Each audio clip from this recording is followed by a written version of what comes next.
to introduce you to Professor Ronald Desrosiers from the University of Miami. And his lecture is Vaccine Efficacy Using Recombinant Herpesvirus with a Near Full-Length SIV Genome. Thank you, and introduce you, Professor, again. Okay, Professor Ronald Desrosiers from the University of Miami. And it's a pleasure to have you here with us. Thank you. Okay, can you hear me? I hear laughing, okay, without a joke. Time to switch to English. So I was originally scheduled to speak yesterday, and I've been switched today, so I thank you all for coming. I also want to thank Esper for granting me 90 minutes for this talk this morning, and I promise you I'll stay within the time limit. That's a joke, you know, don't get worried. I love Brazil. I love being here. This is a great meeting, and I'm grateful to be here again this year. I'm going to try to cover two topics. In the first half, I'm going to talk about use of a recombinant herpes virus as a vaccine approach, sort of in a classical sense for prevention. And in the second half of the talk, I'm going to talk about viral vector delivery of monoclonal antibodies. You heard a lot about monoclonal antibodies yesterday. And I'm going to talk about long-term delivery of such antibodies that can be used for either prevention or for therapy. And I'm going to be talking about it in the context of therapy today. And both of these topics, the two different viral vectors, both have the unique unifying feature of long-term persistent expression. And that's going to be one of the take-home messages today.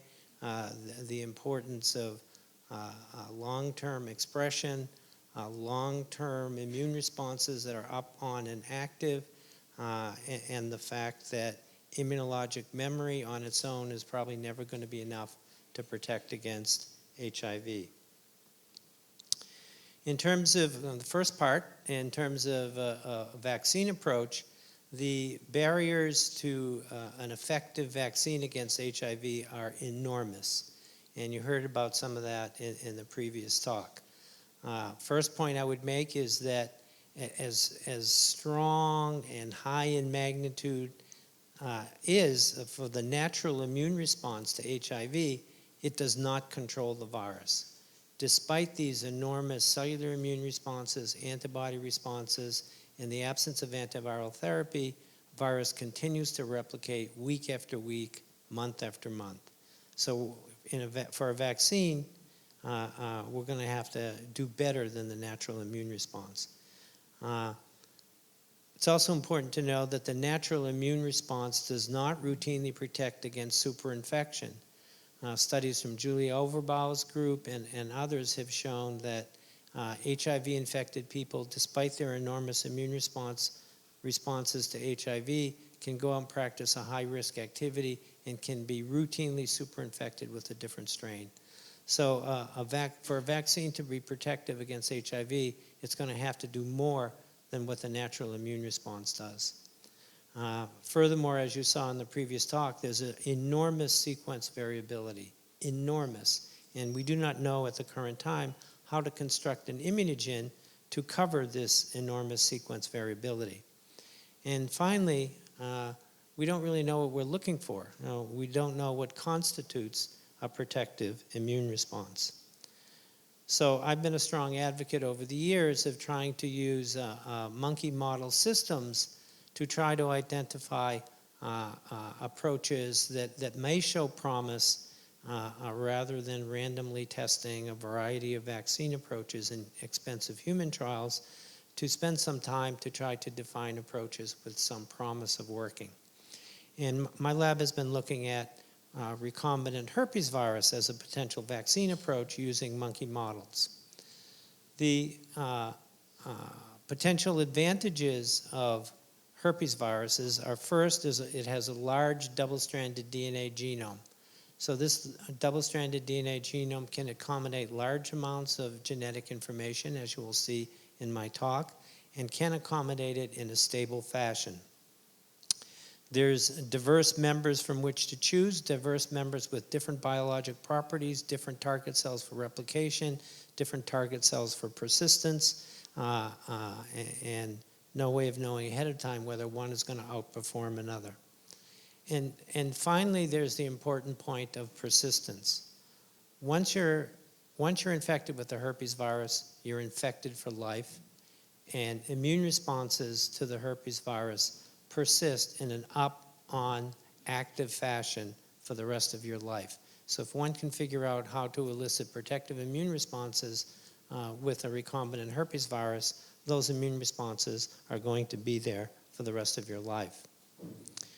So there are 7 distinct human herpes viruses, and those 7 distinct human herpes viruses can be subclassified into 3 distinct groups: the alpha herpes virus, the beta herpes viruses, and the gamma herpes viruses. I will point out a couple of things here. Lewis Picker's group in Oregon has been using a particular rhesus monkey strain of the cytomegalovirus, a beta herpes virus, and it's a variant strain, it's a mutant strain that elicits non-classical immune responses, and Lewis Picker's group has been able to achieve 50% very strong protection in 50% of the monkeys that get challenged.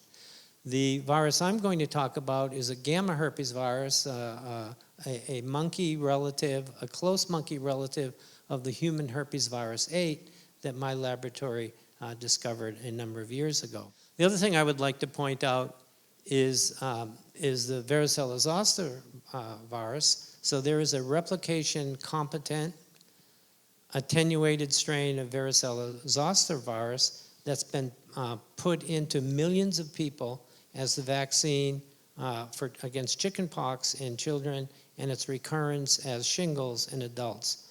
So please don't tell me that it's impossible that this could be a route to human testing or a human vaccine, because there's a recombinant live herpes virus that's been put into millions of people. Just some quick background information. The herpes virus was reported quite a number of years ago from my lab, and it's a close relative of HHV8, the human Kaposi sarcoma herpes virus. And we've developed a genetic system that involves overlapping cosmid clones to generate the recombinants. So I made the point that these herpes viruses are large double-stranded DNA genomes and can accommodate large amounts of genetic information.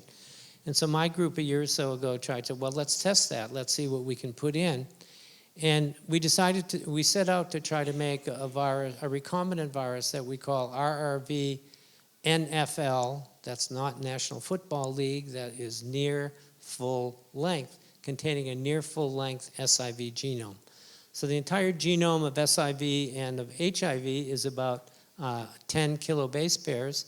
And first thing we did is we deleted 306 base pairs from the reverse transcriptase gene, the polymerase gene, to delete the active site of the reverse transcriptase enzyme to eliminate any possibility of replication competence.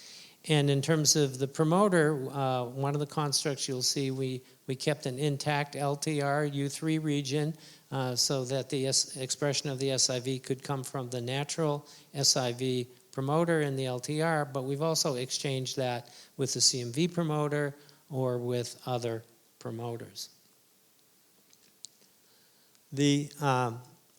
So this is shows the open reading frames of the entire length, per perhaps 90 or 100 open reading frames in the herpes virus genome. We've inserted in an intergenic region near the left terminal repeats in the left end of the viral genome.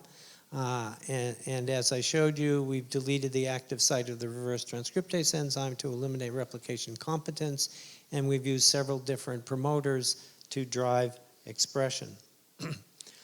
This just shows 3 different strains with a CMV promoter driving expression of the SIV, the natural LTR driving expression of the SIV, and a dual or early-late promoter.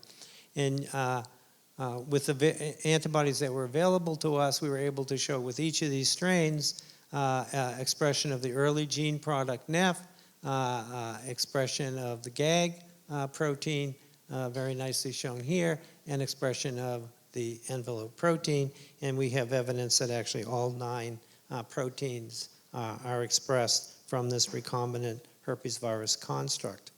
By electron microscopy, we can see not only, these are obviously just a selective example of some of the electron micrographs, but one can see numerous herpes virus particles in these infected cells, as you would expect. But interestingly, it also makes SIV particles. So it's got the whole genome in it, except for 306 base pairs in polymerase. It makes all 9 gene products, and it actually assembles virus particles. Here you can see the typical crescent-shaped retroviral particles budding from the plasma membrane here and here. And you can see mature particles, some of which have a cylindrical or rod-shaped nucleoid, typical of HIV, SIV, and other lentiviruses. Looking at our cells infected in culture with this recombinant RRV, you can see here the 3 different, 2 of the different promoters driving expression. You can see production of virion particles here measured by P27 GAG protein at actual levels similar to what we see in permissive infection by SIV itself in CD4 T cell lines, but these particles that are produced are not replication competent as expected, and they show no replicative capacity. So this recombinant herpes virus is producing all 9 proteins, producing virion particles that are non-infectious. So we published this about a year or so ago in PLOS Pathogens.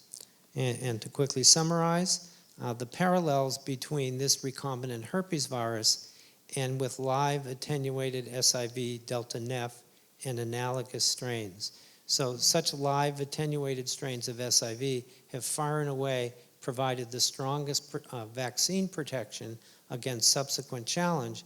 And there are parallels with live attenuated strains of SIV and this recombinant herpes virus. First off, infection is persistent and highly likely lifelong.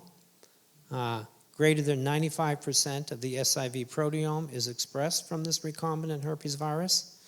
Virion particles are formed in abundance, just as with wild-type SIV infection.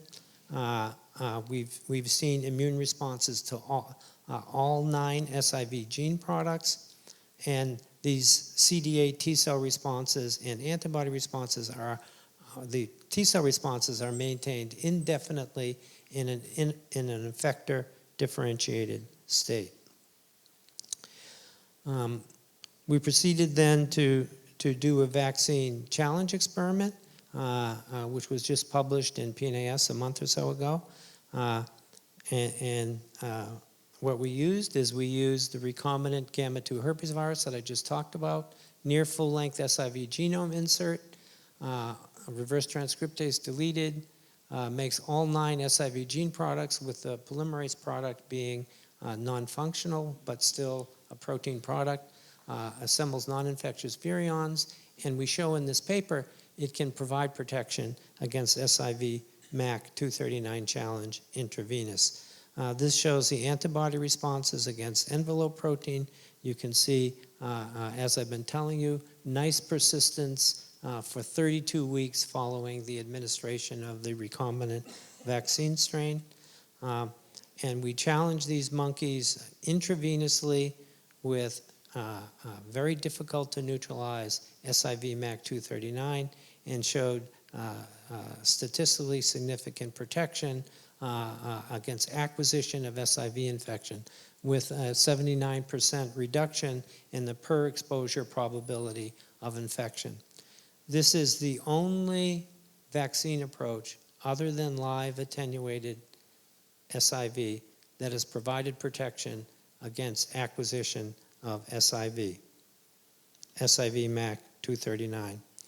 And I should say that my collaborator, Mauricio Martins, and David Watkins, who may be here somewhere in the audience, have done a similar experiment where they've first given electroporation with near full-length SIV DNA and then used recombinant herpesvirus and seen a very similar level of protection against acquisition. So again, this is the only approach other than live attenuated to provide protection against acquisition. And studies are continuing to make it better, to see the breadth of the protection. And we've not started thinking yet of maybe next year when I'm here I can seek volunteers for our first trial. Okay, so the people responsible, I've acknowledged here for this first half of the talk. Young Shin and Georg Bischoff were responsible for generation of the recombinants, characterizing the recombinants, and participated in the monkey trials. Mauricio Martins, a key figure in the monkey vaccine challenge trial, and Jeff Lifson at Frederick for viral load measurements, and the Wisconsin Primate Center, where these monkeys are held and sampled. Okay, I'm going to move on now to the second topic, different topic, the potential for Adeno-Associated virus vectors, AAV vectors, for long-term delivery of monoclonal antibodies. And the goal here, so sort of what drives me, is the thought of one shot and you're good for life. One shot and you can either be protected against acquiring HIV infection, or one shot and your viral loads go to below detection and you never have to take antiviral drugs again. That's the vision. As you heard a lot yesterday, I don't need to go into this, but antibody-based strategies are made possible by an incredible array of monoclonal antibodies with potent neutralizing activity against a broad range of isolates that have been isolated and characterized over the last several years. Now, as you heard a lot about yesterday, one could consider delivering such antibodies passively by antibody injection. And thinking about these antibody-based approaches, either for prevention or for therapy, I mean, I think it's okay to do clinical trials now, but trying to think ahead, practically, I personally don't see this having a major worldwide impact. First of all, it'll be very expensive, so you have to administer very large amounts of purified antibody, and you need to do so repeatedly every 3 weeks, every 4 weeks, for the rest of the year, for the rest of the decade, for the rest of your life. And that's expensive. There will be anticipated compliance issues, and I just don't see this as a practical approach reaching the areas of the world that need it most. So my lab has been focused on trying to achieve long-term delivery with a vector, where there would be the possibility of lifelong protection from a single, relatively inexpensive injection. So my goal here today will be to try to convince you of the enormous potential of AAV vectors for long-term delivery of monoclonal antibodies, both for prevention and for therapy, and convince you that there is one major obstacle only that will likely need to be overcome for this my worldwide vision to become a reality. Okay, AAV, what's with AAV? So the only protein expressed from AAV vector comes from the transgene that you put into it. So as long as that transgene product, in this case I'm talking a monoclonal antibody, as long as that transgene product is not viewed as foreign, is viewed as self, one can get very long-term expression. And this is true for intramuscular delivery. So muscle cells basically don't turn over. They're there for life.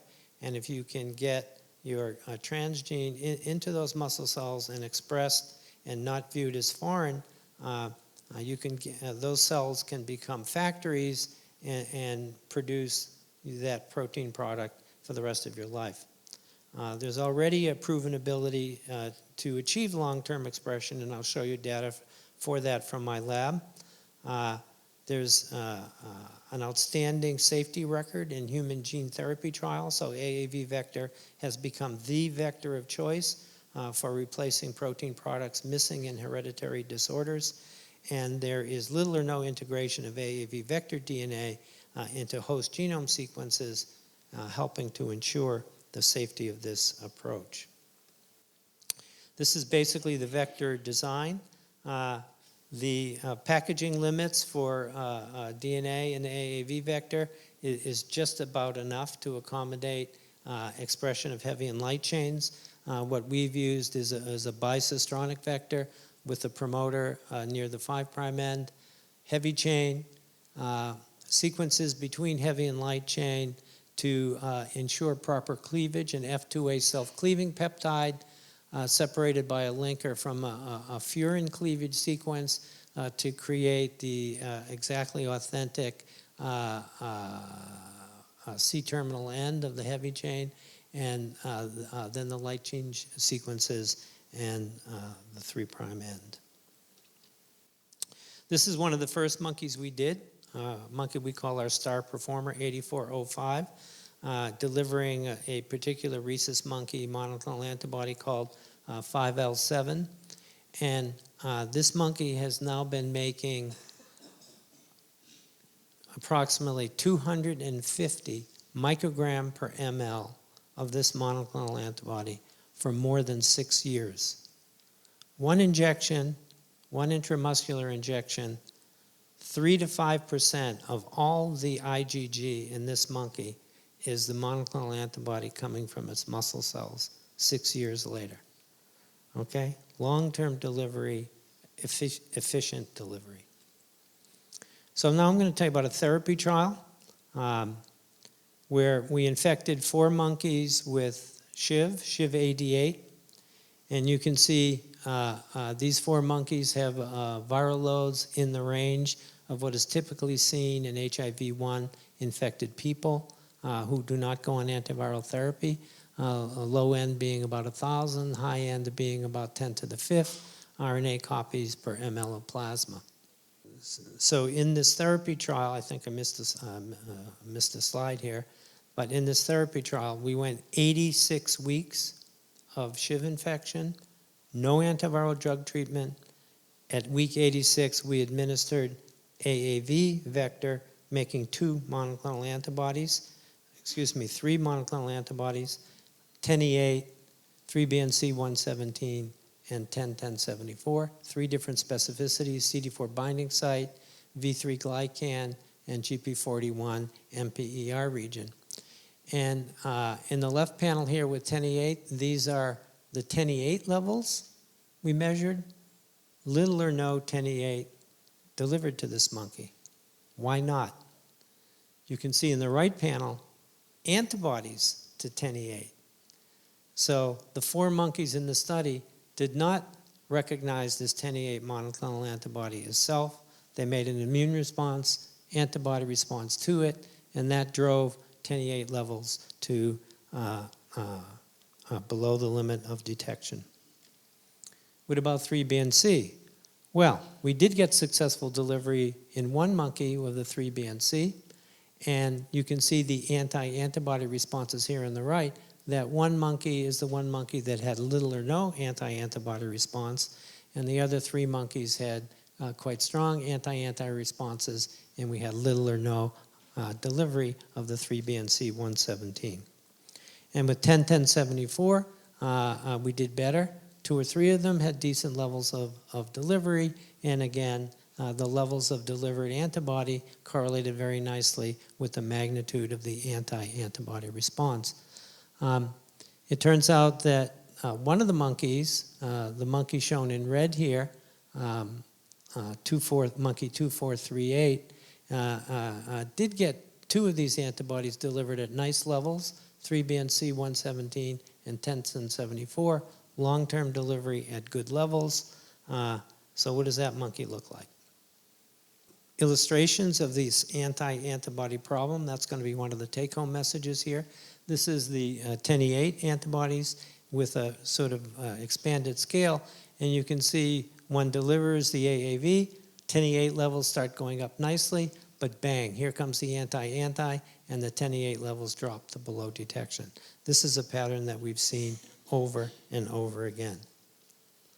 So this is a problem, inconsistent antibody delivery. Same message. Okay, what about this monkey 2438?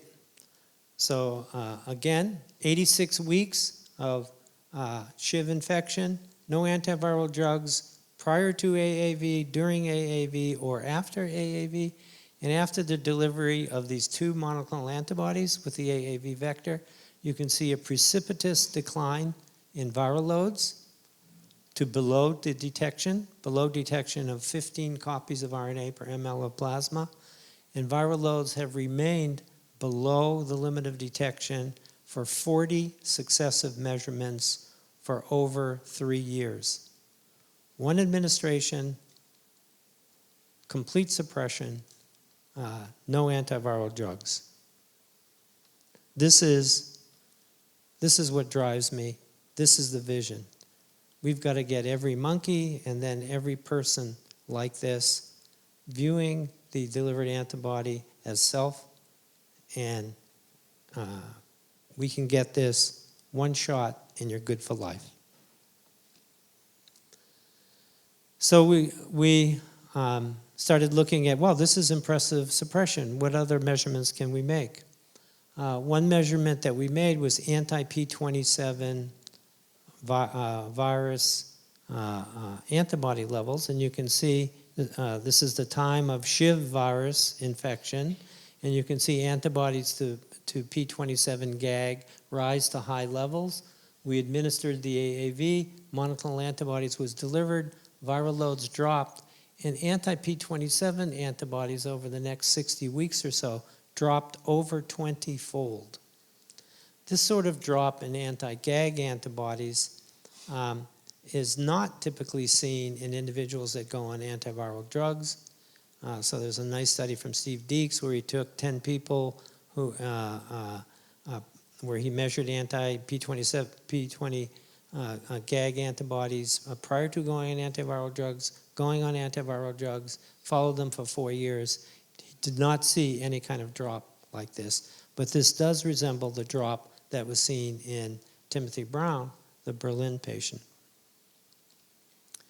One of the most sensitive measures that people think is one of the most sensitive measures is adoptive transfer to show whether a virus is present or not.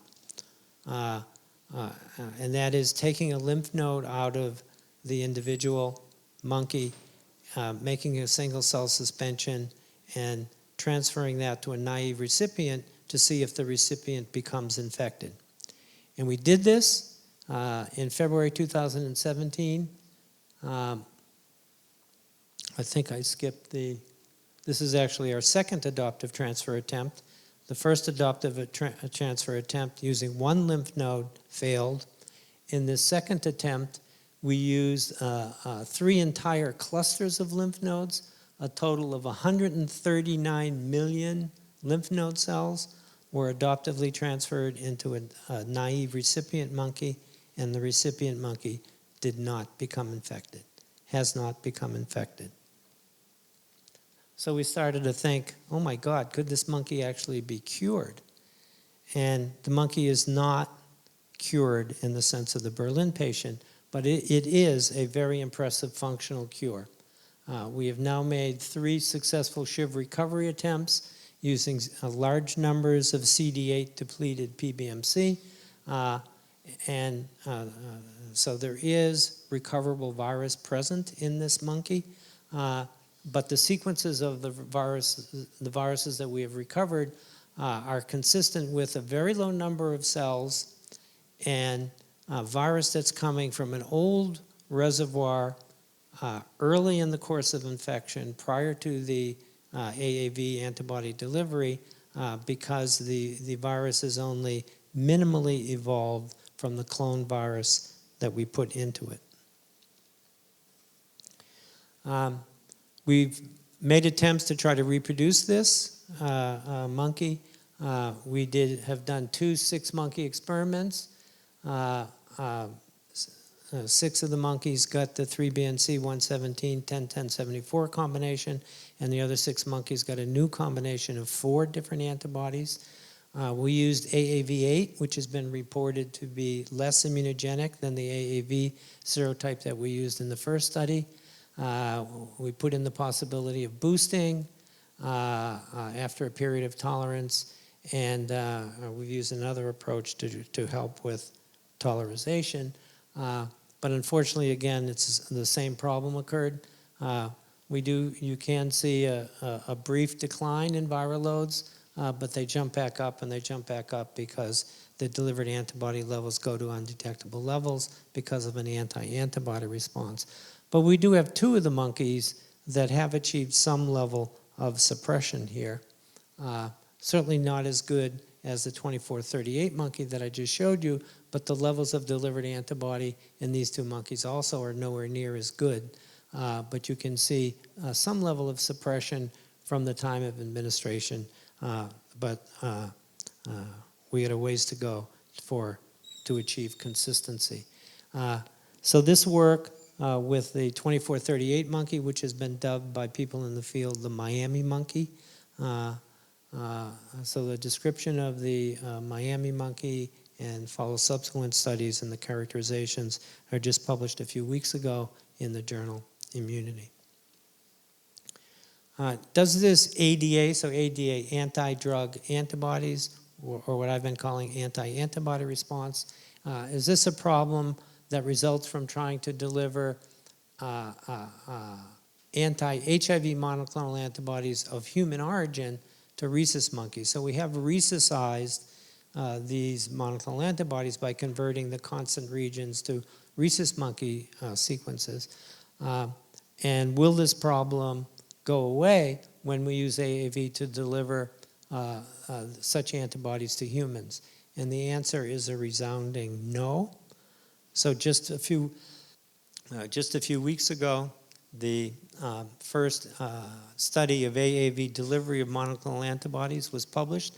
This is an IAVI-sponsored, IAVI-run trial. It used a PG9 monoclonal antibody. And if you go to this very recent publication, what is that, March 15th, 2019, you'll see that 10 of 13, or at least 10 of 13 volunteers in 4 dosage groups had readily detectable anti-drug antibody responses to the PG9 human monoclonal antibody that was being delivered. And there was 0 delivery of monoclonal antibody PG9 above the limit of detection. So this is not a problem confined to monkey studies. It's a problem that we need to figure out a simple, practical way that we can overcome this problem, a simple, practical way we can achieve tolerance prior to the AAV administration so that we can get this approach to work consistently.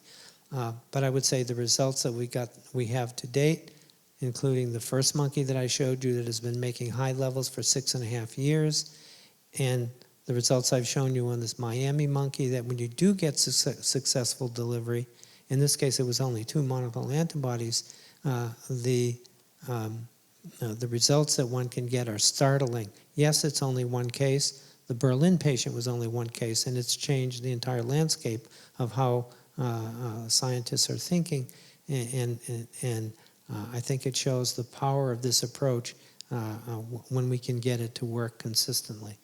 I forgot to make one point that I wanted to make, that we were quite surprised that the virus did not develop resistance to the 2 antibody combination that we delivered. And we still don't know the exact reasons for that, but we have to remember, as was discussed briefly yesterday, that this animal, such a design, there's already a variety of antibody responses of the infected individual being made to the infection by SIV, and so it's those 2 delivered monoclonal antibodies working in concert with the host antibody response perhaps plays a role in limiting the ability of virus to escape. Just a word about the anti-anti response. We've characterized it to some extent in this paper from a few years ago now with Martinez Navio and Sebastian Fuchs from my lab. And the important point I want to make is that the magnitude of the antibody response correlates directly with the distance from germline. So that's an important point here, for at least for the anti-HIV monoclonal antibodies. So the potent, broadly neutralizing antibodies that we all want to deliver for this kind of study are antibodies that are highly unusual. They're highly divergent from germline. They have very long CDR3 regions, by and large, and Chema's data shows that the likelihood of getting an anti-anti response and the magnitude of that anti-antibody response correlates with the distance from germline. So just the kind of antibodies we want to deliver, highly divergent from germline, those create the most problems. So the major focus of my lab right now is designing ways, simple ways, easy to apply ways that can readily reach the developing world to create tolerance prior to the administration of the AAV so we can get consistent delivery of the antibodies that we want. And we have 5 approaches that we're working on. Monkey trials for a few of them are just starting. And again, I'm only focusing on things that are readily applicable for worldwide use. Okay, that's basically it. I'd like to acknowledge the key people. So the vast majority of the work was done by 2 people, Chema Martinez Navio, shown here, and Sebastian Fuchs, shown here. Guangping Gao has made in quality control of our vectors. So we design the vector, make the DNA, quality control the DNA, and send it to Dr. Gao for the vector construction and quality control. Again, the Wisconsin Primate Center where all the monkeys are kept. Group at NCI Frederick for all viral load measurements. Individuals who provided antibodies prior to publication. Malcolm Martin providing with the SIV-88 clone prior to publication. And the anti-idiotypes that we've used for quantitating antibody levels. Thank you very much.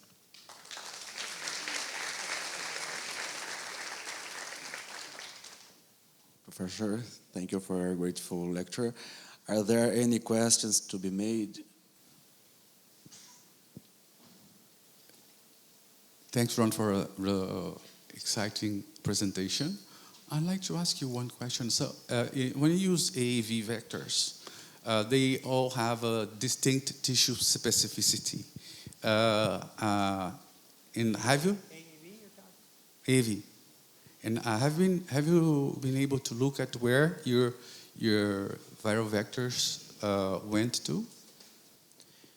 So these AAV vectors do have generally broad specificity for cell type specificity, but there are different serotypes do have a preference for going more to one cell type or more to one tissue than another. The AAV1 and AAV8 that we're using both do very well in muscle cells. AAV8 does better in liver. We do have evidence that the vast majority of the vector that we administer gets into cells locally in the muscle cells, but some of it definitely does diffuse into circulation. I didn't have time to go into it since I really didn't have the 90 minutes for presentation. But one of the features of our vector design is we put in microRNA target sequences at the 3' end of the construct, the 3' end of the RNA, that shut down expression in professional antigen presenting cells, including dendritic cells. And at least in mouse models, Dr. Gao, our collaborator, has shown that can really greatly diminish the magnitude of the anti-anti response in mouse studies. So it's not confined to one tissue. Have you considered the possibility of using one of those tailored AAV that you can use to enhance targeting to a certain cell type? Considered using what? Some people have been using for in gene therapy attempts to tailor, to change AAVs to make the targeting be more effective. We've discussed it, but we've not done much about it. It's on the list, but it's not in the top priority. So, for example, there are ways of administering AAV vector intravenously with the right, I forget the name of the vein, but you can directly get it to go to liver, and expression in liver can be tolerogenic. We tried that once with intravenous, and we didn't do it right. It didn't come out. But that is one way one could think of. I think we're not pursuing it eagerly because I don't see that as a easy, practical, worldwide use where you have to go in the hospital and find this particular vein. Does anyone remember, Watkins, you remember the name of the vein that targets it? It's not high on our list to try, but that is one thing that could be done. Ron, I think this is a fantastic approach. So I've convinced you. Yes. One. Anyone else?